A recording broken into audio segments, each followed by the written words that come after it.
Scott and Jean were longtime lovers. Apparently that relationship didn't work out. Well, being dead would do that, but for X-Men The Last Stand, there's kind of a new sort of resolution to that relationship that we hadn't seen in the comics.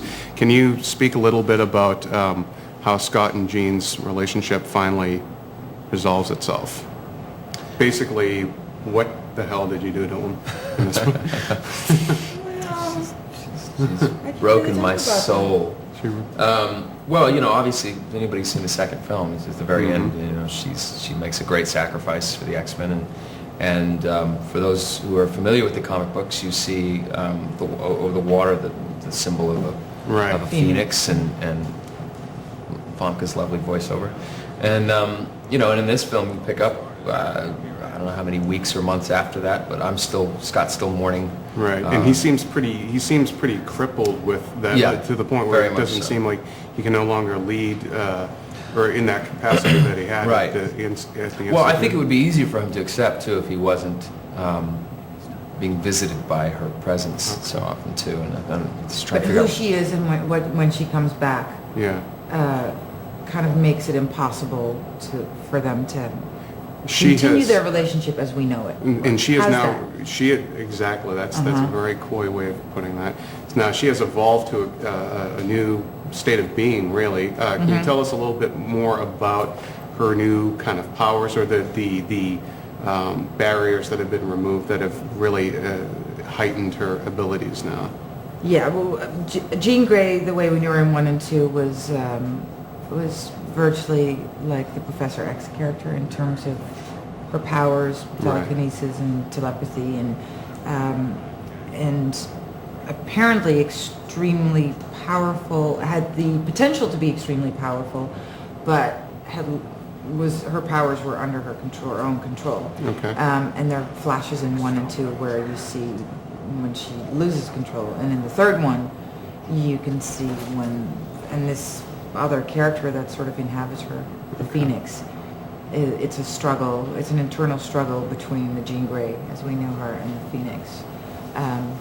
Phoenix being not in control and the most powerful mutant, and Jean Grey being very much in control. Now, Professor X basically put limitations on Jean's power. Yeah. How does Jean feel when she's back about Professor X's what he has done to her? Well, it's different if you would ask Jean Grey what she feels about it, or what the Phoenix would feel about it.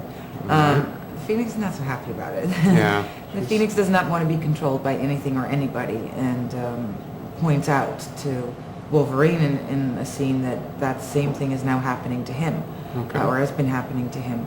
But if you would have asked Jean Grey, Jean Grey would have been okay with it, because she would have known that she needed to be controlled because she couldn't control her own powers.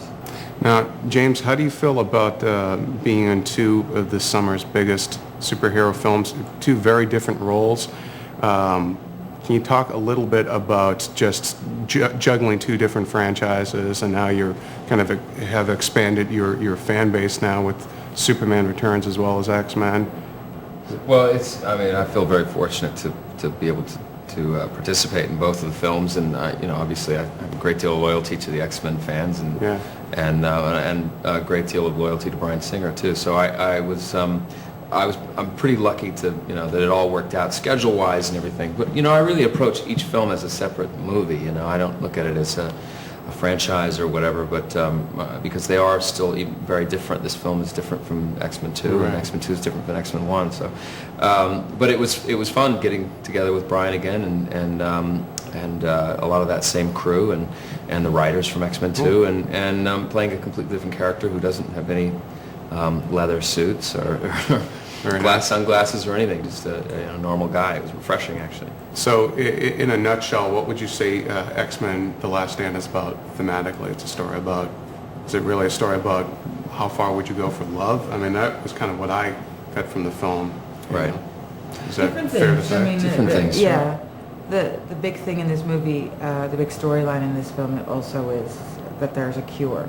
Would you change yourself if you could? There's a cure for mutancy, and the option to just cure yourself and, you know, become like everybody else, or keep your uniqueness and, you know, the struggles that come with that. And then it's a love story, or multiple love stories are going on. And Right. so yeah, so there are a bunch of things.